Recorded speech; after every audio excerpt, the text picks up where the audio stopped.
আসসালামু আলাইকুম দর্শকবৃন্দু, আশা করি আপনারা সকলে ভালো আছেন।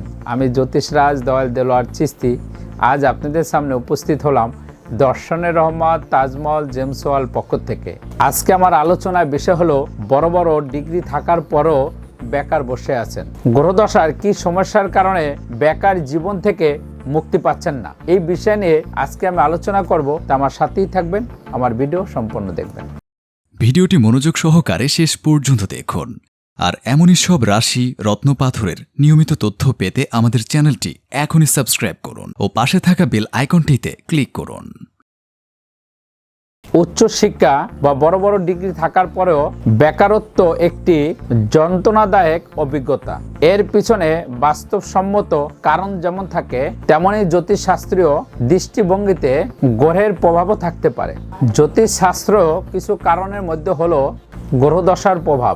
জ্যোতিষশাস্ত্রে কর্মজীবন বা জীবিকার জন্য মূলত দশম ভাব দেখা হয়। বেকারত্বর পিছনে সাধারণত যে সমস্যাগুলো দায়ী থাকে তার মধ্যে হলো শনির প্রভাব। শনি হলো কর্মের কারক গ্রহ।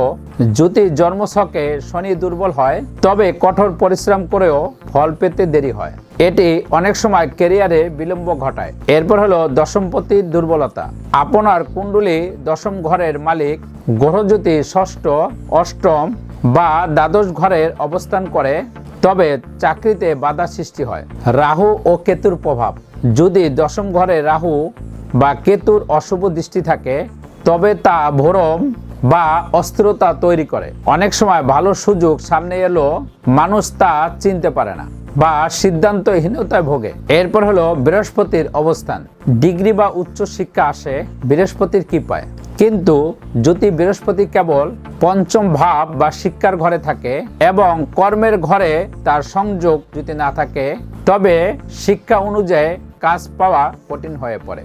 এরপর হলো সাড়েসতি বা মহাদশা।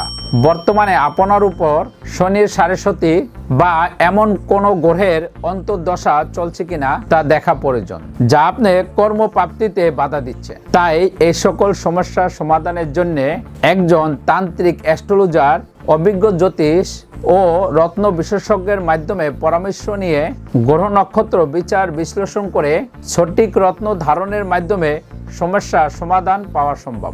দর্শকবৃন্দু, বড় বড় ডিগ্রি থাকার পরও বেকার বসে আছেন।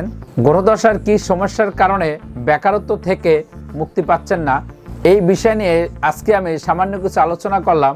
পরবর্তীতে অন্য ভিডিও নিয়ে আপনাদের সামনে আসব। সেই পর্যন্ত আপনারা সকলেই ভালো থাকেন, সুস্থ থাকেন।